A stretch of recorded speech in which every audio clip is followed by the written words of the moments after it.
الحمد للہ رب العالمین والصلاة والسلام علی خاتم النبیین اما بعد فاعوذ باللہ من الشیطان الرجیم بسم اللہ الرحمن الرحیم الصلاة والسلام علیک یا رسول اللہ وعلی آلک واصحابک یا حبیب اللہ الصلاۃ والسلام علیک یا نبی اللہ وعلی آلک واصحابک یا نور اللہ۔ درود پاک پڑھنے کے بے شمار فضائل و برکات ہیں، بہت ساری احادیث فضائل درود میں ملتی ہیں۔ جب ہم درود پاک کے فضائل سنتے ہیں تو اس کی امپورٹنس کا اندازہ ہوتا ہے، لیکن کبھی کبھی شیطان ہے نا، دماغ میں کسی کے یہ خیال ڈال سکتا ہے کہ جناب بہت اچھی بات ہے درود پاک پڑھنا، پڑھ لیا تو ٹھیک ہے، نہیں پڑھا تو کوئی گناہ تو نہیں، کوئی مسئلہ تو نہیں۔ لیکن ایسا ہے نہیں۔ درود پاک کچھ خاص وقت اور لمحات ایسے ہوتے ہیں کہ جب درود پاک پڑھنا لازمی بھی ہے۔ میں ایک واقعہ آپ کو سناتا ہوں جس سے یہ بات مزید آپ کو سمجھ آ جائے گی۔ رات اندھیری تھی اور ہماری امی حضور بی بی عائشہ صدیقہ طیبہ طاہرہ رضی اللہ تعالی عنہا فرماتی ہے، میں گھر میں کچھ سی رہی تھی۔ آج کل تو لائٹس وغیرہ ہیں، لیکن ابھی بھی اگر مسجد کی لائٹ بند کر دی جائے، ساری لائٹیں بند کر دی جائیں تو ہمارے لیے کسی چیز کو ڈھونڈنا مشکل ہو جائے گا۔ آپ فرماتی چراغ گل ہو گیا اور میرے ہاتھ سے جو سوئی تھی جس سے میں سی رہی تھی وہ بھی گر گئی۔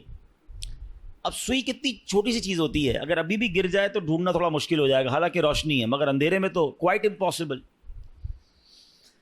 تو آپ فرماتی میں سوئی تلاش کر رہی تھی کہ اتنے میں اندھیرے کمرے میں میرے آقا صلی اللہ تعالی علیہ وسلم اپنا نور والا چہرہ لے کر آ گئے۔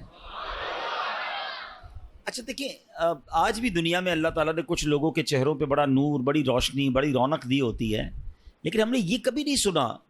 ہم یہ کہتے ضرور ہے کہ یہ چہرہ بڑا نورانی ہے یا بڑا چمکتا ہوا ہے، مگر سرور کائنات علیہ الصلوۃ والسلام کے نور کا عالم دیکھیں کہ میرے آقا جب ان کے کمرے میں داخل ہوتے ہیں، بی بی عائشہ فرماتی چہرہ انور سے اتنا نور نکلا کہ پورا کمرہ ہی جگمگانے لگ گیا۔ اور کتنا جگمگایا، کتنی روشنی ہوئی، کیا فرماتی اس نور کی روشنی میں میں نے اپنی گمشدہ سوئی کو تلاش کر لیا۔ سمجھ آ رہی بات؟ اچھا پھر جب یہ منظر تو ہو گیا، اچھا یہ حدیث ہم نے کئی بار سنی ہوگی، مگر بعض اوقات یہیں تک سنی ہے۔ اس کا اگلا حصہ بڑا امپورٹنٹ ہے۔ بی بی عائشہ صدیقہ رضی اللہ تعالی عنہا نبی پاک سے بڑی محبت کے ساتھ عرض کرتی ہیں کہ یا رسول اللہ، میرے آقا آپ کتنے حسین ہیں، آپ کتنے باکمال ہیں۔ پیارے آقا علیہ الصلوۃ والسلام نے فرمایا، اے عائشہ، ہلاکت ہے اس کے لیے جو قیامت کے دن میرا دیدار نہ کر سکے گا۔ اچھا ذرا تھوڑا سا سمجھو بات کو، بروز قیامت جو نبی پاک علیہ الصلوۃ والسلام کا دیدار بھی نہیں کر سکے گا، اس کی محرومی سمجھ رہے ہیں آپ؟ یقیناً دیدار مصطفیٰ بڑی سعادت، جو نہیں کرے گا وہ محروم۔ لیکن اس کی اور ایک انٹرپریٹیشن بنتی ہے، اس کی ایک اور شرح بنتی ہے کہ مجھے ایک بات تو بتائیں، قیامت کے دن شفاعت کس نے کرنی ہے؟ نبی پاک علیہ الصلوۃ والسلام نے کرنی ہے نا۔ ہمیں پیاس لگے گی تو آب کوثر کس نے پلانا ہے؟ پیارے آقا نے پلانا ہے۔ ہم پلسرات سے گزریں گے تو رب سلم کی صداؤں سے گزارنا کس نے ہے؟ یعنی محشر کے دن تو قدم قدم پر ہمیں نبی پاک کی حاجت ہے، اور جس کی نبی پاک سے ملاقات ہی نہ ہو سکی، جو قیامت کے دن ان کا دیدار بھی نہ کر سکے گا، وہ تو مارا گیا نا۔ اب پوائنٹ سمجھ رہے ہیں؟ آقا علیہ الصلوۃ والسلام نے فرمایا ہلاکت ہے اس کے لیے جو میرا قیامت کے دن بھی دیدار نہیں کر سکے گا۔ بی بی عائشہ نے فوراً پوچھا، یا رسول اللہ وہ کون ہے بدبخت؟ آپ علیہ الصلوۃ والسلام نے فرمایا بخیل ہے وہ شخص۔ بخیل کہتے ہیں عربی میں کنجوس کو، کنجوس ہے وہ شخص۔ کہ حضور کون کنجوس، کون بخیل؟ ارشاد فرمایا جس کے سامنے میرا ذکر ہو اور وہ مجھ پر درود نہ پڑھے۔ اب ذرا غور کیجئے، نبی پاک کا نام سننا ہے یا سرور کائنات صلی اللہ تعالی علیہ وسلم کا نام لینا ہے تو پھر درود پڑھنا ہے، وہاں کنجوسی نہیں کرنی ہے۔ اچھا اب تو کنجوسی اور بخل کی عجیب عجیب ایگزامپلز آ گئی ہیں۔ اچھا پہلے تو درود نہیں پڑھتے تھے، اب پتہ نہیں کیا ہو گیا، درود بھی پڑھتے تو شارٹ فارم والا، نبی پاک کا نام لیا اور ساتھ سلام کہہ دیا۔ معاذ اللہ، صلی اللہ تعالی علیہ وآلہ وسلم، کم از کم پورا تو درود پڑھو یار۔ اچھا اسی طرح لکھنے میں کنجوسی، لکھنے کو پورے پورے اخبار بھر دیں گے، پورے ناول لکھ دیں گے، مگر جب نبی پاک علیہ الصلوۃ والسلام کا نام آئے گا تو صلعم یہ صاد لکھ دیں گے، یہ حرام ہے۔ درود بھی پورا، لکھنا بھی پورا ہے اور پڑھنا بھی پورا ہے۔ سارا دن باتیں کرنے کے لیے تمہارے پاس ٹائم ہے، درود کی باری میں ڈنڈی مارتے ہو۔ اور پھر درود پاک تو میری نیکیوں میں اضافے کا وظیفہ ہے نا، میرے گناہوں کی معافی کا وظیفہ ہے، میری تو نبی پاک میں حاضری لگانے کا وظیفہ ہے آقا کی بارگاہ میں، تو پھر میں درود پاک پڑھنے میں کیوں کنجوسی کروں؟ ہاں اب علماء نے ایک بڑی خوبصورت ہمارے لیے آسانی کر دی۔ اب مثال کے طور پہ دوران بیان، دوران نعت، کبھی کبھی بار بار نبی پاک صلی اللہ تعالیٰ علیہ وسلم کا نام پاک آتا ہے، تو ہو سکتا ہے کوئی پڑھنا بھول جائے، رہ جائے، تو علماء کہتے ہیں روزانہ دن میں ایک مخصوص تعداد کے مطابق درود پڑھ لیا کرو، تو پورے دن میں جہاں جہاں نبی پاک صلی اللہ تعالیٰ علیہ وسلم کا نام سنا یا کہا، اور اگر درود پڑھنا رہ گیا ہے تو یہ بعد میں درود پڑھنا اس کا آلٹرنیٹ، اس کا قائم مقام ہو جائے گا۔ تو اس لیے کہا جاتا ہے کہ روزانہ کم از کم 100 بار 200 بار، اللہ ہمت دے توفیق دے تو 313 بار درود پاک پڑھ لیں، تو انشاءاللہ برکتیں ہی برکتیں ملیں گی۔ نیت کرتے ہیں انشاءاللہ، میں بھی نیت کرتا ہوں، آپ بھی نیت کریں انشاءاللہ روزانہ کثرت کے ساتھ درود پاک پڑھیں گے انشاءاللہ۔ آئیے مل کر محبت کے ساتھ با آواز بلند درود پاک پڑھ لیں۔ صلو علی الحبیب صلی اللہ تعالی علی محمد صلی اللہ تعالی علیہ وسلم۔ ناظرین آج ایک ایسی حقیقت پر میں نے بات کرنی ہے جس پر نارملی بات ہوتی نہیں ہے، اور یہ ایک ایسی حقیقت ہے کہ جس سے انکار بھی کوئی نہیں کر سکتا۔ دنیا میں بہت سارے فلسفے ہیں، دنیا میں بہت ساری تھیوریز ہیں جس میں جس کو کہتے ہیں نا کہ اختلاف ہے، قوموں کے اندر بھی اختلاف ہے، مذہبوں میں بھی اختلاف ہے، عمر کے اندر بھی اختلاف ہے کہ نہیں جناب کچھ لوگ کہتے ہیں یہ ہے تو دوسرا کہتا ہے نہیں ایسا نہیں ہو سکتا ہے۔ بہت ساری سائنٹیفک تھیوریز ہیں، بہت ساری جناب لاجیکلی باتیں ہیں، قوموں کے کلچر ہیں، اختلاف ہے لوگوں میں، کہتے نہیں وہ کہتے ہیں یہ ٹھیک ہے، وہ کہتے ہیں یہ ٹھیک نہیں ہے۔ مگر میں جس تھیوری ہے جس حقیقت کی بات کر رہا ہوں نا، دنیا کا ہر مذہب اس کو مانتا ہے، دنیا کا ہر رہنے والا شخص جس کے اندر عقل ہے وہ اس کو ایکسیپٹ کرتا ہے۔ یہ وہ ریئلٹی ہے جس سے کوئی بھی انکار نہیں کرتا۔ وہ ایسی کون سی ریئلٹی؟ واقعی چندی چیزیں ہیں دنیا میں، شاید گنتی کی چیزیں ہوں گی جس سے پوری دنیا کے لوگ متفق ہوں کہ ہاں یہ درست ہے، یہ کنفرم ہے، یہ ہونا ہے۔ میں انہی میں سے ایک تھیوری کی بات کر رہا ہوں، انہی میں سے ایک حقیقت کی بات کرنے جا رہا ہوں، مگر ایسی مسلم، ایسی کنفرم حقیقت ہوتے ہوئے بھی اس پر بات کرنے کے لیے کوئی تیار نہیں ہے، اس کے بارے میں تیاری کرنے کے لیے کوئی تیار نہیں ہے۔ یہ بڑی عجیب بات ہے۔ ایسی کون سی تھیوری ہے، ایسی کون سی حقیقت ہے، بتاتا ہوں آپ، لیکن پہلے میں آپ کو ایک واقعہ سناتا ہوں۔ اس واقعے کے ذریعے ہم اس ٹاپک تک بھی پہنچ جائیں گے اور مزید ریئلائزیشن آسان ہو جائے گا۔ حضرت عبداللہ بن ابو نوح رحمۃ اللہ تعالی فرماتے ہیں، میں نے مسجد نبوی شریف میں ایک بوڑھے میاں کو دیکھا، وہ مسجد کی صفائی کرتے تھے اور دن رات مسجد میں ہی رہتے تھے۔ لوگوں نے بتایا کہ یہ بوڑھے میاں جو ہیں یہ مسلمانوں کے تیسرے خلیفہ حضرت عثمان غنی رضی اللہ تعالیٰ عنہ کی اولاد میں سے ہیں، صاحب اولاد ہیں، اللہ پاک نے مال بھی بڑا عطا کیا ہے، لیکن یہ سب کچھ چھوڑ کر بس مسجد کے ہو کر رہ گئے ہیں، صبح و شام مسجد میں پڑے رہتے ہیں، مسجد کی صفائی کرتے ہیں، بس عبادت کرتے رہتے ہیں۔ حضرت عبداللہ بن ابو نوح رحمۃ اللہ تعالیٰ کہتے ہیں میں نے جب لوگوں کی یہ باتیں سنی تو میں نے کہا کچھ تو ہے اسپیشل، جس کے بعد اتنا مال ہو، اتنی بڑی فیملی ہو، یہ مسجد میں زیادہ ٹائم کیوں گزارتے ہیں؟ تو میں واچ کرنے لگا، ان کو فالو کرنے لگا کہ کچھ راز کی بات، سیکھنے کی بات پتہ چلے گی۔ تو کہتے ہیں رات کا جب پچھلا پہر ہوا، لاسٹ آخری پہر تہجد کے وقت آیا، میں نے دیکھا کہ یہ مسجد سے نکلے اور جنت البقیع کی طرف جا رہے ہیں۔ جنت البقیع مدینہ منورہ کا قبرستان ہے، اور یقین کریں کمال کا قبرستان ہے۔ آپ یقین کریں، مطلب جنہوں نے دیکھا ہے وہ میری بات جلدی سمجھ جائیں گے، جنہوں نے نہیں دیکھا میں دعا کرتا ہوں یا اللہ ہم سب کو مدینے کی حاضری عطا کرے۔ یہ دنیا کا واحد قبرستان ہے جس کو دیکھ کر ڈر نہیں لگتا، مرنے کا جی چاہتا ہے۔ ہاں دنیا کے کسی قبرستان میں جاؤ نا ڈر لگتا ہے کہ یار ایسی قبریں ٹوٹی پھوٹی، واللہ جنت البقیع کا قبرستان دیکھو تو بندے کو جی چاہتا ہے یا اللہ ادھر ہی موت دے دے، یہیں دفن فرما دے۔ ہاں میں کبھی موقع ملا چلیں اشارتاً بات کر دیتا ہوں، ورنہ یہ میرا موضوع نہیں ہے، ورنہ میری ایک بار جنت البقیع کے گورکن سے ملاقات ہوئی، ایسی ایسی باتیں مجھے بتائی انہوں نے میں کتنی دیر تک تو روتا ہی رہا. اور میں 2 باتیں بتا دیتا ہوں, پھر کبھی موقع ملا تو اس پر تفصیل سے بات کریں گے. کہ وہ مجھے ملے اور بڑی بڑی اچھی محبت والی ملاقات ہوئی. تو میں نے کہا یار کچھ تو بتاؤ جنت البقیع کے بارے میں, ایسا کیا ہے؟ ہم تو سنتے ہیں آپ تو قبر کھودتے ہیں, آپ تو جنت البقیع میں ہی ہوتے ہیں. کہتے ہیں عبدالحبیب بھائی پہلے بتائیں آپ کو میرے جسم سے خوشبو آ رہی ہے؟ میں نے کہا خوشبو تو بڑی آ رہی ہے, کون سا عطر لگایا ہے؟ کہتے ہیں واللہ میں نے کوئی عطر نہیں لگایا, یہ بقیع کی خوشبو ہے, جنت البقیع کی مٹی کی خوشبو ہے. اچھا وہ کہتے ہیں دنیا کا کوئی بھی قبرستان اٹھا لیں, پھر میں نے بھی غور کیا, وہاں آپ کو کیڑے بکوڑے بہت سارے جانور ملتے ہیں نا, مردے دفن ہو رہے ہیں, اور ظاہر ہے قبرستان میں تو صفائی نہیں ہوتی نا, تو آپ کو کیڑے بولا جنت البقیع میں ایک کیڑا نہیں ہے. یعنی میں آپ کو روحانیت والی باتیں نہیں بتا رہا, روحانیت تو اندر کیا کیا ہوگا وہ تو اللہ جانے, اس کا حبیب جانے, اس کی کیسی کرم نوازیاں ہیں. میں تو جو نظر سے آنے والی چیزیں بتا رہا ہوں. کہتا ہم جب قبر کھودتے ہیں نا عبدالحبیب بھائی, کئی بار ایسا ہوا کہ قبر کھودتے کھودتے ایسی ٹھنڈی ہوا آتی ہے کہ میں قبر کے اندر لیٹ کر خود ہی سو جاتا ہوں.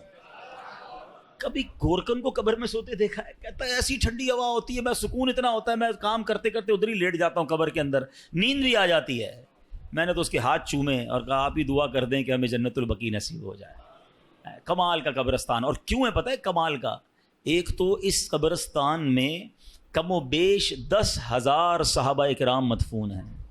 ہر صحابی نبی جنتی کی قبر کیسی ہوتی ہے پتہ ہے؟ جنت کا باغ ہوتی ہے, حدیث پاک ہے نا, یا تو جنت کا باغ ہوتی ہے قبر یا دوزخ کا گھڑا. تو سارے صحابہ کی قبر تو ہو گئی جنت کا باغ. جس قبرستان میں 10,000 جنت کے باغ ہوں, اب آپ سوچو نا اس قبرستان میں جو گیا, ہائے ہائے, ایسے نہیں کہتے اعلیٰ حضرت طیبہ میں مر کے ٹھنڈے چلے جاؤ آنکھیں بند, طیبہ میں مر کے ٹھنڈے چلے جاؤ آنکھیں بند, سیدھی سڑک یہ شہر شفاعت نگر کی ہے. ہاں اچھا, پھر مدینے میں مرنے کے حوالے سے, ہاں یہ صرف جنت البقیع کی تو برکت ہے ہی ہے. سنو میرے آقا کا کیا وعدہ ہے, نبی پاک نے انکریج کیا ہے. حدیث پاک کا مضمون ہے کہ تم میں سے جس سے ہو سکے وہ مدینے میں مرے, کہ جو مدینے میں مرے گا میں اس کی شفاعت کروں گا. ہاں مدینے میں مرنے کی تمنا یہ ہمارے ایمان کا تقاضا ہے, عشق رسول کا تقاضا ہے. اور اس حدیث کی شرح میں پتہ علماء نے کیا لکھا ہے؟ اگر کوئی اس حدیث پر عمل کرنا چاہتا ہے نا تو وہ اپنا بڑھاپا مدینے میں گزارے, اور پھر بغیر کسی ضرورت مدینہ پاک سے باہر نہ نکلے. مجھے ایک میسج آیا مدینہ منورہ سے, دیکھیں موضوع مجھے نہیں پتا تھا یہ چھڑ جائے گا. ہمارے لاہور کے ایک اسلامی بھائی ہیں مدینہ پاک میں, اور انہوں نے کہا آج مجھے کسی نے بتایا کہ ایک خاتون ہیں جو پاکستان سے گئی ہیں, وہاں پر 32 سال ہو گئے ہیں وہ مدینے سے باہر نہیں نکل رہی ہیں. کہتی ہیں باہر نہیں نکلوں گی کہیں باہر موت نہ آ جائے, مجھے مدینے میں مرنا ہے. اور میں ایسے کئی مدینے میں رہنے والوں کو جانتا ہوں جو نہیں جاتے, مکے بھی نہیں جاتے. ایک بار حج کر لیا انہوں نے, کہتے فرض ادا ہو گیا ہے, اب مدینہ نہیں چھوڑنا ہے. آقا نے فرمایا جس سے ہو سکے وہ مدینے میں مرے, کہ جو مدینے میں مرے گا میں اس کی شفاعت کروں گا. نصیب والوں کو ملتا, مرنا تو ہے ہی, اللہ کرے مدینے کی موت مل جائے, جنت البقیع مل جائے. زور سے کہہ دو آمین. پتہ نہیں کس کی آمین کے صدقے ہمارا بیڑا پار ہو جائے, یہ دعا ہمارے حق میں قبول ہو جائے. کچھ موت وہ ہوتی ہیں. میں ابھی پچھلے دنوں ہمارے ایک ساتھی تھے, ان کی والدہ کی یا والد کا انتقال ہوا مدینہ شریف میں اور جنت البقیع میں مدفن ہوئے. میں ان سے ملنے گیا, میں نے کہا مجھے سمجھ نہیں آ رہی آپ سے تعزیت کروں یا مبارکباد پیش کروں. یعنی ایسی بھی موتیں ہیں کہ جس پر افسوس ہی نہیں ہوتا کہ مطلب یہ تو ارمان تھا نا, یہ تو زندگی بھر مانگا ہے کہ یا اللہ ایمان والی, عافیت والی, مدینے والی, سبحان اللہ موت مل جائے, اور کیا چاہیے. مرنا تو ہم سب نے ہیں, مگر یہ موت ایسی ہوتی ہے جس کی تمنا ہوتی ہے. تو بہرحال وہ جو حضرت عثمان غنی رضی اللہ عنہ کی اولاد سے جو تھے وہ جنت البقیع میں گئے. رات کا آخری پہر تھا, قبلہ رخ ہو کر نماز پڑھنے لگے. ساری رات نماز پڑھتے رہے. فجر کا وقت شروع ہوا تو انہوں نے ایک دعا کی, اللہ کی بارگاہ میں عرض کرتے اللہم انک ارسلت الی ولم تأذن لی فإن كنت قد رضیتنی فأذن لی وإن لم ترضنی فوفقنی لما یرضیک. ترجمہ کیا ہے؟ اے اللہ پاک تو نے میری طرف اپنا قاصد بھیجا مگر یہ نہ بتایا کہ تو مجھ سے راضی ہے کہ نہیں.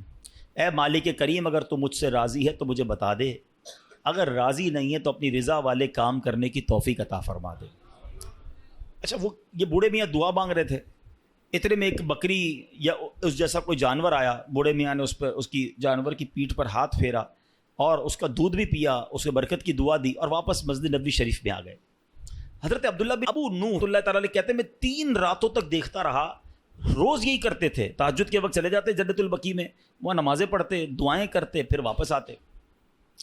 3 دن بعد میں نے حضرت کو روک لیا، میں نے کہا حضرت میں 3 دن سے آپ کو چیک کر رہا ہوں، آپ دعا کرتے ہیں، دعا میں کہتے ہیں یا اللہ تو نے اپنا قاصد میرے پاس بھیجا ہے۔ اللہ نے کون سا قاصد بھیجا ہے؟ قاصد کہتے ہیں میسنجر، پیغام لانے والا۔ اللہ نے آپ کے پاس کون سا پیغام بھیجا ہے؟ بوڑھے میاں نے کہا ایک دن میں آئینہ دیکھ رہا تھا، میں نے اپنی داڑھی میں ایک سفید بال دیکھا، بس میں نے جان لیا کہ اللہ کی طرف سے موت کا قاصد میرے پاس آ گیا۔ بس اللہ اکبر، یہ اللہ والوں کی شان تھی کہ موت کو کیسے یاد کرتے تھے۔ اور یہ روایتوں میں آتا ہے، یہ سفید بال ہونا ہے نا، کالے بالوں کے بعد سفید بال کا ہو جانا، آنکھوں کی بینائی کمزور ہو جانا، کمر کا تھوڑا سا جھک جانا، اعضاء کا کمزور ہو جانا، طاقت کا کم ہو جانا، یہ سب اللہ کی طرف سے ریمائنڈرز ہیں، یہ قاصد ہیں، یہ پیغام دے رہے ہیں کہ جانے کا وقت آنے والا ہے۔ مگر کیا ہم لوگ اس بات کا احساس کرتے ہیں؟ جو میں نے شروع میں بات کی تھی نا کہ ایک حقیقت جس کو تمام مذاہب، تمام نیشنلٹیز، تمام لوگ مانتے ہیں جو ہونی ہے، وہ ایک ایسی متفقہ حقیقت ہے، ریالٹی ہے کہ موت آ کر رہے گی۔ دنیا کا کوئی مذہب یہ نہیں کہتا کہ ہم مریں گے نہیں، کوئی سائنسدان نہیں کہتا ہم نہیں مریں گے، سب مانتے ہیں کہ دیر از اے ڈے، ایک وقت آنا ہے، ہم سب نے جانا ہے، مگر کوئی بات کرنے کے لیے تیار نہیں ہے، کوئی اس پر ڈسکس کرنے کے لیے تیار نہیں ہے۔ میں مثال دیتا ہوں، ابھی آج اچانک ہمارا پلان بن جائے کہ یار اسلام آباد جانا ہے، صرف سوچا ہے یار اسلام آباد کسی کام سے جانا ہے، کل سے اسلام آباد کے بارے میں ہم باتیں کرنا شروع کر دیں گے دوستوں میں، ہیں یار اسلام آباد کا موسم کیسا ہوگا، کون سی ٹرین میں جاؤں، جہاز کی ٹکٹ کتنے کی ہے، ہوٹل کون سا رکھوں، یار سردی کتنی ہے، ابھی سوچا ہے، ڈسکشن شروع۔ ترکی جانا ہے، ترکی کے لیے بات شروع، یورپ جانا ہے، یورپ کے لیے بات شروع، جدھر جانا ہے اس کی ابھی پلان ہے، ٹکٹ بک نہیں کی ہے، سوچتے ہی بات چیت شروع۔ سب کو پتہ ہے مرنا ہے، بات کیوں نہیں کرتے؟ ڈسکس کیوں نہیں کرتے؟ یار مرنے کے بعد کیا ہوگا، موت کے وقت کیا ہوگا، نزا کی سختی کیسی ہوگی، قبر میں اکیلا جاؤں گا، قبر جنت کا باغ ہوگی، دوزخ کا گھڑا ہوگی، سانپ اور بچھو تو نہیں آ جائیں گے؟ nobody want to talk about it۔ ارے کوئی بات نہیں کرتا ہے کہ کبھی دوستوں میں بیٹھے یار تم پتہ نہیں اسلام آباد جاؤ گے نہیں جاؤ گے، مگر ہو سکتا ہے اس سے پہلے ہی مر جاؤ۔ موت پر کیوں بات نہیں کرتے؟ آپ سمجھے میری بات کو، یہ ایسی حقیقت ہے بچہ بچہ جانتا ہے مگر بات نہیں کرتا۔ اچھا بات کرو تو بعض اوقات لوگ کہتے ہیں یار یہ، اچھا ہم دعوت اسلامی والے اگر بیان کرتے ہیں نا موت کے موضوع پر تو کہتے ہیں یار یہ بہت ڈراتے ہیں، دعوت اسلامی والے بڑی قبر کی بات کرتے ہیں۔ چلو بھائی ہم بات کرنا چھوڑ دیتے ہیں، آپ مرنے سے بچ جاؤ گے، ہم بات نہیں کرتے کیا آپ موت سے بچ جاؤ گے؟ نہیں بچ سکو گے، سب نے مرنا ہے، تو پھر کیوں نہ بات کی جائے، کیوں نہ تیاری کی جائے؟ اللہ کے ولی تو سفید بال دیکھ کر روز اللہ سے کہتے ہیں یا اللہ تو نے قاصد تو بھیج دیا، یہ بھی بتا دے راضی ہے کہ راضی نہیں ہے۔ ایک بادشاہ کے بارے میں آتا ہے، سنیے، گھر میں اس نے موت کی یاد کے لیے تابوت رکھا ہوا تھا اور روز اس تابوت کو دیکھ کر اپنی موت کو یاد کرتا تھا۔ ایک دن آئینے میں چہرہ دیکھا تو داڑھی میں ایک سفید بال نظر آیا، تو اب بادشاہ نے کہا کہ یہ تابوت لے جاؤ، اب مجھے موت کو یاد کرنے کے لیے یہ داڑھی میں سفید بال ہی کافی ہے، یہ یاد دلاتا رہے گا کہ میری موت کا وقت آنے والا ہے۔ اے میرے پیارے اسلامی بھائیوں، یہ ایسے بھی لوگ گزرے ہیں، مگر آج ہمارے سامنے جنازے اٹھتے ہیں، داڑھی کے بال سفید ہونا تو پتہ نہیں کتنوں کے سفید ہو گئے، پورے ہی بال سفید ہو گئے، کچھ کلر لگا کر چھپاتے ہیں، کچھ مہندی لگا کے چھپا دیتے ہیں، لیکن پتہ تو ہے نا کہ میری موت کا وقت آنے والا ہے۔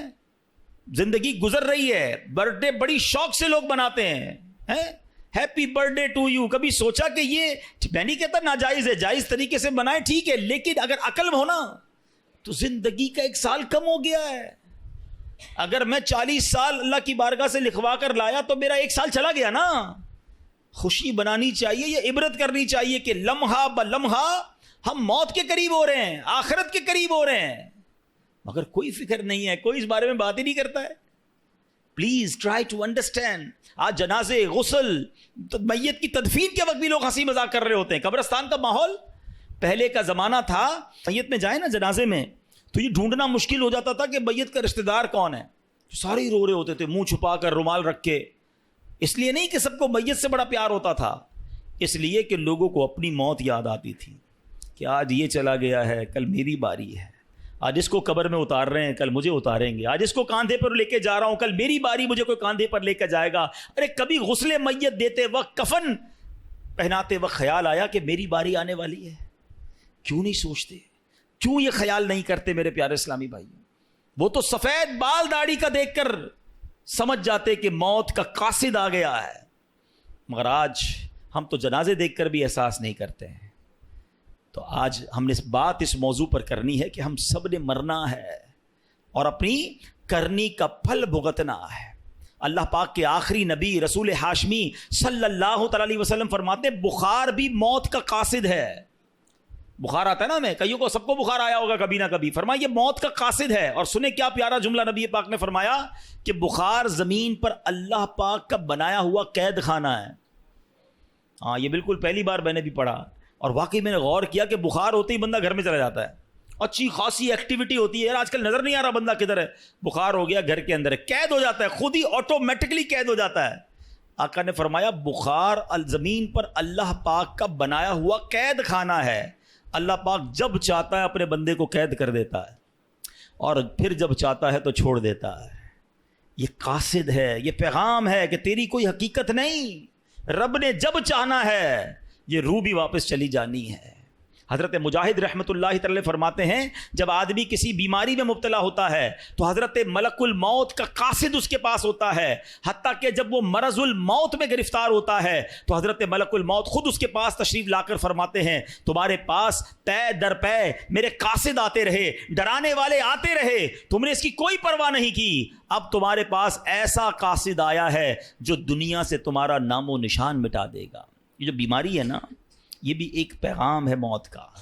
اللہ کرے کہ ہم سمجھیں، اللہ کرے کہ ہم عبرت حاصل کریں. اے میرے پیارے اسلامی بھائیوں، اب بیماری آ جائے تو بندے کو کرنا کیا چاہیے؟ اللہ کرے کہ ہم ایسے کام کریں. امام غزالی رحمۃ اللہ تعالی علیہ فرماتے ہیں مریض کو چاہیے جب کوئی مرض میں ہونا موت کو کثرت سے یاد کرے، توبہ کرتے ہوئے موت کی تیاری کرے، ہمیشہ اللہ پاک کی حمد و ثنا کرے، خوب گر گڑا کر دعا کرے، اللہ پاک کے حضور عاجزی اور انکساری کا اظہار کرے، مناسب علاج کروائے، شکوہ و شکایت نہ کرے، اور جب شفا نصیب ہو جائے تو اللہ پاک کا شکر ادا کرے. یہ بیماری میں کرنا چاہیے. ہم کیا کرتے ہیں؟ او ہو بڑا سر میں درد ہے، بڑا پیٹ میں درد ہے، بس یار بہت پریشان، اتنا شکوہ، اتنی شکایت. اچھا سب کو بتانا ہے، کیا کوئی علاج کر دے گا ہمارا؟ شفا دینے والی ذات کس کی ہے؟ تو اللہ سے بات کرے نا. لوگوں کو کیوں بتاتے پھرتے ہیں؟ اس سے گویا اب بڑی تصوف والی بات کرنے جا رہا ہوں، تھوڑی باریک بات ہے، سمجھیے گا. حضرت رابعہ بصریہ بہت بڑی ولیہ گزری ہیں رضی اللہ تعالیٰ عنہ. ایک بندے کو دیکھا اس نے سر پہ پٹی باندھی ہوئی تھی. حضرت رابعہ نے کہا کہ سر پہ پٹی کیوں باندھی ہے؟ کہا حضور سر میں بہت درد ہے. آپ نے فرمایا آج تم بیمار ہو تو درد کی پٹی باندھی ہے، جب صحت میں تھے تو صحت کی پٹی باندھی تھی. بات بہت باریک ہے، سمجھدار آدمی اس بات کو پکڑ لیں گے. یعنی تمہیں آج اللہ نے کچھ دنوں کے لیے بیمار کیا تو سارے جہان کو بتا رہے ہو کہ اللہ نے بیمار کیا، درد کی پٹی باندھی. جب اللہ نے اتنے دنوں تک صحت مند رکھا تھا کوئی پٹی باندھ کے بتایا لوگوں کو کہ میں بڑا صحت مند ہوں؟ بعض اوقات بیماری کا اظہار، مصیبت کا اظہار کہیں ایسا نہ ہو یہ شکوہ بن جائے، کمپلین بن جائے کہ اللہ نے بیمار کیا ہے، اللہ نے تکلیف بھیجی ہے. نہیں میرے پیارے اسلامی بھائیوں، اگر کوئی بیماری پر صبر کر جائے نا، احادیث میں مضمون ملتا ہے اللہ شفا بھی دیتا ہے، اس کے گناہوں کو معاف بھی کر دیتا ہے. یعنی بیماری مصیبت تو میرے گناہ معاف کروانے آئی تھی، مگر شکوہ شکایت کمپلین ہمارا تو کچھ لوگوں کی تو عادت ہی ہوتی ہے نا. جب ان سے ملے کیا حال ہے، اب جیسے ہی پوچھا نا آپ نے کیا حال ہے، اب لسٹ شروع ہو جائے گی. بس یار سر میں بھی درد ہے، پیٹ میں بھی درد ہے، مارکیٹ بھی خراب ہے، گھر میں بھی اچھا نہیں ہے. اتنی پرابلمز بتا دے گا بندہ کہ یار نہ ہی پوچھتا تو اچھا تھا. کبھی تو شکر الحمدللہ کہہ دو، کبھی تو کہہ دو اللہ نے بڑا اچھا رکھا ہے، اللہ نے بڑی مہربانی کی ہے، کروڑوں سے اچھا رکھا ہے. کیوں نہیں کہتے زبان سے؟ شکر ادا کرنے والے بنے، کمپلین کرنے والے نہ بنو. اور بیماری سبحان اللہ ہمارے اسلاف جو ہے نا وہ تو اس طرح مصیبت کو ویلکم کرتے تھے. حضرت فتح موصلی رحمۃ اللہ تعالی کے بارے میں آتا ہے کہ ان کی زوجہ تھی, ایک بار کہیں جا رہی تھی تو راستے میں پاؤں کو ٹھوکر لگی, ناخن اکھڑ گیا. اب ناخن اکھڑنے کی تکلیف سمجھتے ہو نا, جان نکل جاتی ہے. اب مسکرانے لگی. تو کسی نے کہا آپ کو تکلیف نہیں ہوئی؟ کہا تکلیف تو ہوئی, مگر اس تکلیف پر جو میں صبر کروں گی اور صبر پر جو مجھے ثواب ملے گا وہ ثواب یاد کر کے مسکرا رہی ہوں. اللہ اکبر. یہ ایسے لوگ تھے. اور ہم جناب چھوٹی سی چوٹ پر اتنی شور مچا رہے ہوتے ہیں, تھوڑا سا نقصان ہو جائے, اچھا جناب وہ کیا ہوا, بس وہ موٹر سائیکل کا انڈیکیٹر ٹوٹ گیا, تو موبائل ہاتھ سے گر گیا, تو فلاں نقصان ہو گیا, فلاں پرابلم, سب کو بتائیں گے. 2 4 5 ہزار کا نقصان ہو گیا, پورے محلے کو بتائیں گے. کیوں بتائیں گے بھائی؟ کوئی دے دے گا آپ کو؟ دے گا کوئی نہیں, ثواب بھی چلا گیا. صبر کرتے تو یہ نقصان تمہارے لیے ہو سکتا ہے گناہوں کا کفارہ بن کر آیا ہو. روایتوں میں آتا ہے کہ مومن کو پہنچنے والا ہر نقصان, یہاں تک کہ اس کے جوتے کا تسمہ بھی ٹوٹ جائے نا, وہ بھی اگر کسی کا لاس ہوتا ہے اور وہ صبر کرے تو وہ اس کے گناہوں کا کفارہ بن جاتا ہے, اس کے لیے نیکی کا باعث بن جاتا ہے. مگر صبر کریں تو نا, ہم نے تو سب کو بتانا ہے. اچھا معاملہ بڑا عجیب ہے, نقصان ہو تو سب کو بتانا ہے, نفع ہو تو کسی کو نہیں بتانا ہے. یہ ضرور بتائیں کہ 5,000 کا نقصان ہو گیا, کبھی آ کے بتائے کہ آج 50,000 روپے کمائے. نہیں وہ کیوں بتاؤں بھائی, گھر والوں کو تو بالکل بھی نہیں بتاؤں گا, خرچہ شروع کر دیں گے گھر والے. ان کو جب بھی بتانا نقصان کی خبر دینی ہے. نہیں میرے پیارے اسلام, اللہ کا شکر ادا کریں, نہ بتائیں کسی کو نقصان. وہ شاعر کہتے ہیں نا, کسی کا احسان کیوں اٹھائیں, کسی کو حالات کیوں بتائیں. کیوں بتاؤں میں کسی کو میرے ساتھ کیا گزر رہی ہے؟ میں جانوں, میرا رب جانے نا. کسی کا احسان کیوں اٹھائیں, کسی کو حالات کیوں بتائیں. تم ہی سے مانگیں گے تم ہی دو گے, تمہارے در سے ہی لا لگی ہے. اللہ کی بارگاہ میں ہم عرض کریں گے, اللہ کے حبیب علیہ الصلوۃ والسلام کی بارگاہ میں عرض کریں کہ اللہ حبیب پاک کے وسیلے سے ہم پر رحم کر دے. لیکن یہ دنیا والوں کو نہ بتایا کرو, اور خاص طور پہ بیماری, اس میں تو زیادہ توبہ استغفار کرنا. دیکھیں اگر کہتے ہیں نا مائنڈ سیٹ ہو نا عبرت لینے کا, پرابلم یہ مائنڈ سیٹ نہیں ہے. ہمیں میسج ملتا ہے, ہم اس کو میسج کو کر لیتے ہی نہیں ہیں. ہم کہتے ہیں نہیں یار نارمل سی بات ہے. حالانکہ بیماری میں جو ہماری کہتے ہیں نا ترم خانی نکل جاتی ہے, آواز نہیں نکل رہی ہوتی ہے, طبیعت آؤٹ ہو جاتی ہے, کھڑے ہونے کا جی نہیں چاہتا. ایسے جو اکڑ اکڑ کے چل رہے ہوتے ہیں نا, ان کو کھڑے ہونے کی ہمت نہیں ہوتی ہے. یہ پیغام ہے کہ یہ تیری اوقات ہے, بستر سے بندہ کھڑا نہیں ہو سکتا. ایسی ایسی بیماریاں ہوتی ہیں, ہم سب کے ساتھ ایسا ہوا ہوتا ہے کہ پیروں میں جان نہیں ہوتی. ماشاءاللہ 5 وقت کا نمازی ہوتا ہے, بعض اوقات ایسا بیمار ہوتا ہے کہ کھڑے ہو کے نماز نہیں پڑھ سکتا, اس کو کرسی پہ بیٹھ کے نماز پڑھنی پڑتی ہے. اس وقت احساس ہونا چاہیے کہ جب پیر پہ کھڑا ہوتا ہوں تو یہ میرے رب کی قدرت کھڑا کرتی ہے. اب کھڑے ہو کے اکڑنا نہیں ہے, اب کھڑے ہو کے روب نہیں جمانا لوگوں پر, ظلم نہیں کرنا ان ہاتھوں اور پیروں سے. عاجزی انکساری کے مولا کھڑا کیا وہ بھی تو نے ہی کیا ہے, بولنے کی طاقت دی تو نے ہی دی. ارے کھانے کو جی نہیں چاہتا, بولنے کو جی نہیں چاہتا, جب طبیعت خراب ہو منہ کڑوا ہو جاتا ہے. یہ سب چیزیں پیغام ہے, عبرت تو لو, یہ میری اوقات ہے. پیٹ خراب ہو جائے انسان کا, اور دنیا بھر پہ روب جمانے والا کمرے سے باہر نہیں نکل سکتا, ایسی حالت خراب ہو جاتی. یہ سب یہ اوقات یاد دلاتی ہے بیماری ہمیں, مگر عبرت لینے والا تو کوئی ہونا. روایتوں میں آتا ہے اللہ کے حبیب علیہ الصلوۃ والسلام فرماتے مومن جب بیمار ہو کر اچھا ہو جائے تو بیماری سابقہ گناہوں سے کفارہ ہو جاتی ہے اور آئندہ کے لیے نصیحت ہو جاتی ہے. یہ نصیحت لینے والا ہونا. منافق کیا کرتا ہے؟ نبی پاک نے فرمایا منافق جب بیمار ہو پھر اچھا ہو, اس کی مثال اونٹ کی ہے, مالک نے اسے باندھا پھر کھول دیا, نہ تو اسے معلوم کیوں باندھا نہ اسے معلوم کیوں کھول دیا. لوگ بیمار ہو کر بھی عبرت نہیں لیتے نا. منافق کی یہی نشانی بتائی گئی کہ فرق ہی نہیں پڑتا. تو اے کاش ہمیں اپنی بیماریوں سے, اپنی مصیبتوں سے سبق لینا مل جائے کہ سب نے جانا ہے. یہی بات جو میں کر رہا ہوں نا, حضرت مفتی احمد یار خان نعیمی نے اس حدیث پاک کے تحت کیا لکھا. آپ فرماتے مومن بیماری میں اپنے گناہوں سے توبہ کرتا ہے. وہ سمجھتا ہے کہ بیماری میرے کسی گناہ کی وجہ سے آئی ہے, اور شاید یہ آخری بیماری ہو جس کے بعد موت ہی آ جائے, اس لیے اسے شفا بھی نصیب ہو جاتی ہے اور مغفرت بھی نصیب ہو جاتی ہے.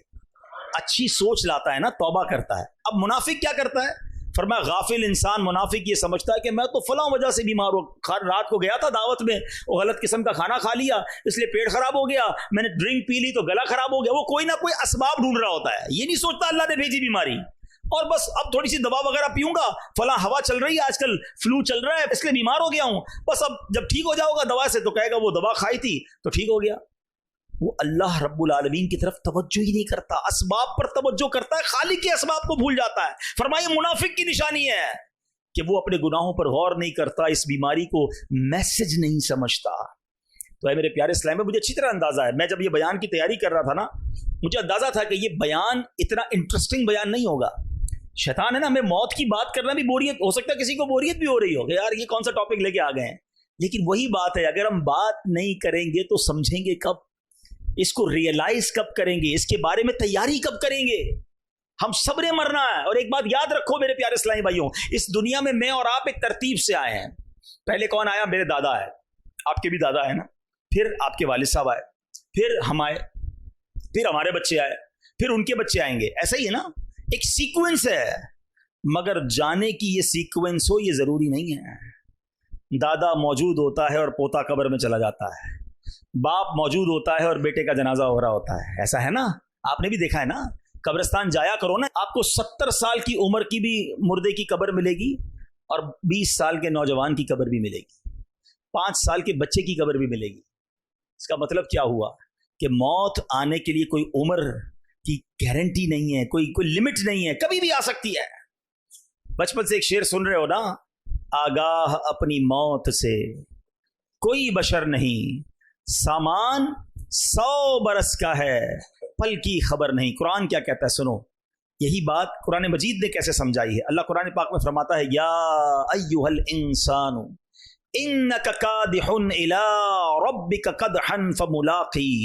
اللہ فرماتا ہے اے آدمی، بے شک تجھے اپنے رب کی طرف یقینی دوڑنا ہے، پھر اس سے ملنا ہے.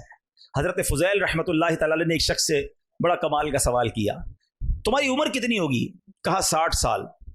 فرمایا 60 سال سے تم اللہ پاک کی طرف سفر کر رہے ہو، ان قریب اس وقت پہنچ جاؤ گے. یہ میں اور آپ جو چل رہے ہیں نا، کوئی 30 سال 40 سال 50، ہم سفر کر رہے ہیں، اللہ کے پاس جا رہے ہیں. ایکچولی یہ ٹریول ہے. اللہ کہہ رہا ہے قرآن میں اے آدمی بے شک تجھے اپنے رب کی طرف یقینی دوڑنا ہے، پھر اس سے ملنا ہے. کہ تمہارا سفر جاری ہے، تھوڑے دنوں بعد مل لو گے اپنے رب سے. صحابی رسول حضرت ابو درداء رضی اللہ تعالیٰ فرماتے ہیں تمہاری زندگی دنوں کا مجموعہ ہے، میری اور آپ کی زندگی جو ہے نا وہ ڈیز کا مکسچر ہے. جب ایک دن گزر گیا تو تمہاری زندگی کا ایک حصہ پورا ہو گیا. کسی سمجھدار آدمی کا قول ہے آدمی اس دنیا پر کیسے خوش ہو سکتا ہے جبکہ یہاں دن مہینوں کو، مہینے سالوں کو، اور سال زندگی کو کم کرتے چلے آ رہے ہیں. کاش ہم یہ سمجھنے والے بن جائیں. ایک اور جگہ قرآن مجید فرقان حمید میں عبرت لینے کی بات ہے نا، اللہ قرآن میں فرماتا ہے یقلب اللہ اللیل والنہار ان فی ذلک لعبرۃ لأولی الابصار. اللہ قرآن میں فرماتا ہے اللہ رات اور دن کو تبدیل فرماتا ہے، بے شک اس میں آنکھ والوں کے لیے سمجھنے کا مقام ہے. رات ہے نا، تھوڑی دیر بعد دن ہو جائے گی، دن کے بعد رات ہو جائے گی. جیسے رات اور دن بدل رہے ہیں نا، ایکچولی علماء کہتے ہیں یہ رات اور دن تمہاری سواریاں ہیں، تم اس پر سوار ہو کر اللہ کی بارگاہ میں جا رہے ہو. گزرتے جا رہے ہیں دن اور تم آگے بڑھتے بڑھتے قبر میں چلے جاؤ گے. کاش یہ دن اور رات بدلتے رہیں اور ہم سوچتے رہیں کہ زندگی کی ایک اور رات چلی گئی، زندگی کا ایک اور دن چلا گیا، میں قبر کے اور قریب ہو گیا. ایک اور جگہ سورہ نازعات میں فرعون اور اس کے لشکر کے غرق ہونے کا واقعہ ذکر کرنے کے بعد رب نے کیا فرمایا، ان فی ذلک لعبرۃ لمن یخشی. بے شک اس میں ڈرنے والوں کے لیے ضرور عبرت ہے. اولی الابصار، غور و فکر کرنے والے، نگاہ عبرت رکھنے والے. جگہ جگہ قرآن میں اللہ نے فرمایا کہ عبرت رکھنے والوں کے لیے اس میں عبرت ہے، اس میں پیغام ہے، اس میں میسج ہے. ایک تو قرآن پڑھتے نہیں اور پڑھتے ہیں تو سمجھتے نہیں. ہمیں تو دوستوں میں گپ شپ سے فکر نہیں. اچھا اطلاع بھی ملتی ہے، پتہ چلا آج اس کا انتقال ہو گیا، ہاں وہ آج دوپہر کو بھی ہمارے ساتھ تھا. کوئی احساس نہیں کہ یار اس طرح چلا گیا، میں بھی جاؤں گا. فلاں نوجوان کا ایکسیڈنٹ ہو گیا، فلاں 20 سال کا نوجوان دنیا سے چلا گیا. خیال بھی نہیں آتا کہ یار میں تو 30 سال کا ہوں، میں تو 10 سال زیادہ اس سے جی گیا، میری بھی خبر آئے گی. کبھی مسجد کے مائک سے اعلان ہوتا ہے کہ فلاں بھائی کا رضا الہی سے انتقال ہو گیا. کبھی دل میں خیال آیا کہ یار اپنے ہی نام اپنے آپ سے پوچھے بندہ کہ یار کبھی یہ بھی اعلان ہوگا کہ عبد الحبیب کا رضا الہی سے انتقال ہو گیا. اپنے آپ کو عبرت تو دلاؤ یار کہ یہ اعلان بھی ہونے والا ہے، یہ میسج بھی چلنے والا ہے. ایصال ثواب کر دیں فلاں کا انتقال ہو گیا، 1-2 دن بات ہوگی، اس کے بعد میں اکیلا قبر میں ہوں گا اور میرے اعمال میرے ساتھ ہوں گے. اے میرے پیارے اسلامی بھائیو، یہ شیطان کا وار سمجھو، یہ ہمیں سوچنے ہی نہیں دیتا، یہ ہمیں بات ہی نہیں کرنے دیتا موت پر اور قبر پر. حالانکہ قبر میں گئے تو پھر میں اور آپ اکیلے ہی ہوں گے اور میرے اور آپ کے اعمال ہوں گے. ہم کیوں تیاری نہیں کر رہے؟ شیطان ہمیں نہیں کرنے دے رہا مرنے کی تیاری. آپ کو پتہ ہے جب کسی کا انتقال ہوتا ہے نا تو گھر والے اور دوست پتہ ہے کیا کہتے ہیں؟ میت نے پیچھے کیا چھوڑا ہے. مگر انسان کے مرنے کے بعد فرشتے کہتے ہیں میت نے آگے کیا بھیجا ہے. کبھی سوچا آپ نے آگے کیا بھیجا ہے؟ نیک اعمال ہیں کہ نہیں، نمازیں ہیں کہ نہیں، روزے ہیں کہ نہیں، صدقے ہیں کہ نہیں، اللہ کی رضا والے کام ہیں کہ نہیں، قبر جنت کا باغ بنے گی یا نہیں؟ کیوں نہیں سوچتے؟ ہمارے اسلاف تو ایسا لگتا ہے کہ بس کہتے ہیں آخرت کی کوئی بات سمجھنے کا بہانہ ڈھونڈتے تھے. ایک بزرگ کے بارے میں آتا ہے، کپڑا بڑا اچھا بناتے تھے. کسی کپڑے والے بیپاری کے پاس گئے، کہا میرا کپڑا خرید لو. اس نے کپڑا دیکھا اور کہا اس میں تو کلر اسکیم بھی ٹھیک نہیں ہے، اسٹچنگ بھی ٹھیک نہیں ہے، 2-3 فالٹ نکالے. وہ بزرگ رونے لگ گئے. وہ کپڑے کا بیپاری کہتا رو کیوں رہے ہیں؟ میں آپ کا کپڑا خرید دیتا ہوں، روئیں تو نہ. کہتے میں اس لیے نہیں رو رہا کہ تم میرا کپڑا میں عیب نکال رہے ہو. کہتے مجھے یاد آ گیا کہ میں نے تو اپنے حساب سے بڑا زبردست کپڑا بنایا تھا، مگر یہ کپڑا جب کسی ماہر کے ہاتھ میں آیا ہے، ایکسپرٹ کے ہاتھ میں آیا، تو اس نے غلطیاں نکالنا شروع کر دی کہ اسٹچنگ ٹھیک نہیں ہے، کلر ٹھیک نہیں ہے، اس کی سائز ٹھیک نہیں ہے. میں نے تو ساری زندگی اپنے حساب سے نمازیں پڑھی ہیں، صحیح پڑھی ہیں، اپنے حساب سے روزے رکھے ہیں، صدقے کیے ہیں، مگر جب یہ میری نیکیاں اللہ کی بارگاہ میں جائیں گی اور قیامت کے دن کہہ دیا گیا کہ تیرے سجدے قبول نہیں، اس میں اخلاص نہیں ہے، تیرا صدقہ قبول نہیں، اس میں اللہ کی رضا نہیں ہے، تو نے جناب جو روزے رکھے وہ ٹھیک نہیں ہے، تو میں کدھر جاؤں گا؟ اب بتاؤ کدھر کپڑے کی ڈیل، کدھر آخرت کی یاد؟ آپ پوائنٹ سمجھ رہے جو میں سمجھانا چاہ رہا ہوں؟ یعنی معاملہ دنیا کا ہوتا تھا، وہ آخرت کو یاد کر کے روتے تھے. ہمارے سامنے موت میت پڑی ہے، مگر ہم پھر بھی آخرت کو یاد کرنے کے لیے تیار نہیں ہیں، پھر بھی اپنی قبر و آخرت کو یاد کرنے کے لیے تیار نہیں. ایک بزرگ کے بارے میں آتا ہے، پہلے حمام جو ہے نا، پہلے کے زمانے میں ہمارے اب تو گھروں میں حمام ہوتے، پہلے ایسا نہیں تھا. ایک پورے شہر میں 2-4 حمام ہوتے تھے، لوگ ادھر ہی جا کے نہاتے تھے. تو ایک بہت بڑے بزرگ وہ حمام پہ گئے، اس نے کسی نے روک لیا، کہا پیسے دو. کہا پیسے تو نہیں ہیں. کہا بغیر پیسوں کے حمام میں نہیں جا سکتے. رونے لگ گئے. آخرت کی یاد آ گئی. کہا آپ روئیں نا، میں جانے دیتا ہوں، فری میں جانے دیتا ہوں. کہا نہیں اس لیے نہیں رو رہا. کہا یہ حمام تو ایسا ہے جس میں نیک بھی جا کے نہاتا ہے، غریب بھی نہاتا ہے. تھوڑے سے پیسے نہیں تھے، تم نے مجھے اس کے دروازے پر روک دیا. جنت میں تو جائے گا ہی وہی جو جس سے رب راضی ہوگا. اگر جنت کے دروازے پر مجھے روک دیا گیا کہ نیکیاں نہیں، تمہیں نہیں جانے دیں گے، تو میرا کیا بنے گا؟ آپ سوچو یار، ہمارے بزرگان دین کیسے عبرت حاصل کرتے تھے کہ آخرت کی یاد ان کے دلوں میں ایسے ہوتی تھی کہ واقعہ دنیا کا کوئی ہوتا تھا، فکر آخرت کی ستاتی تھی. ہمارے پیر و مرشد امیر اہل سنت کو اللہ نے بڑا فکر آخرت والا دل دیا ہے. ایئرپورٹ پہ ہم جاتے ہیں، سب جاتے ہیں، کئی لوگ گئے ہوں گے ہم میں سے ایئرپورٹ پر، جیب میں کچھ بھی سامان ہو، بیل بج جاتی ہے، واپس آؤ، پھر نکالو، پھر جاؤ، پھر بھول گئے، پھر بیل بج جائے گی.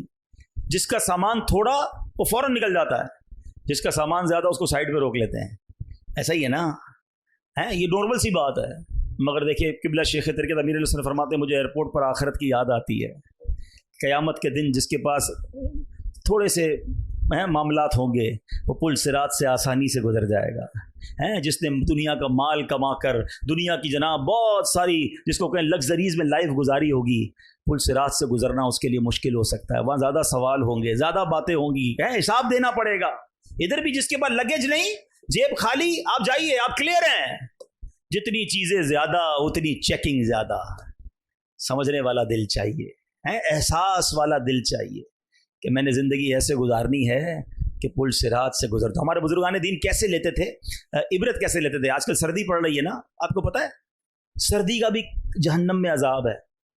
گرمی کا عذاب تو آپ نے سنا ہوگا، سردی کا بھی عذاب ہے. اور ایک ایسی وادی ہے جہاں اتنی ٹھنڈ ہوگی کہ جب مجرمین کو وہاں ڈالا جائے گا تو سردی کی وجہ سے ان کے جسم کے ٹکڑے ٹکڑے ہو جائیں گے. اور گرمی، جہنم کی گرمی المان والفیس. حضرت داؤد اعلیٰ نبینا علیہ الصلوۃ والسلام اللہ کے نبی ہیں نا، خوف خدا کیسا تھا. ایک روز آپ ایک تندور کے پاس سے گزرے، تنور جس کو کہتے ہیں، ہم بھی جاتے ہیں روٹی لینے. اب ذرا دیکھو، دل ذہن دیکھو، یا اولی الابصار، عبرت والوں کے لیے قرآن میں بڑے میسج ہیں. تنور کے پاس گئے، اس میں آگ جل رہی تھی. آپ نے جب تنور کی آگ دیکھی تو آپ گھبرا گئے، آپ کو جہنم کی آگ یاد آ گئی. آپ کہتے ہیں کہ یا اللہ، اچھا اب جب یہ دیکھا نا، اب بے چینی سے زمین پر گر گئے. اتنا تڑپے کہ ڈر تھا کہ آپ کے جوڑ علیحدہ علیحدہ نہ ہو جائے تنور کو دیکھ کر، روٹی والے کے پاس. اور پھر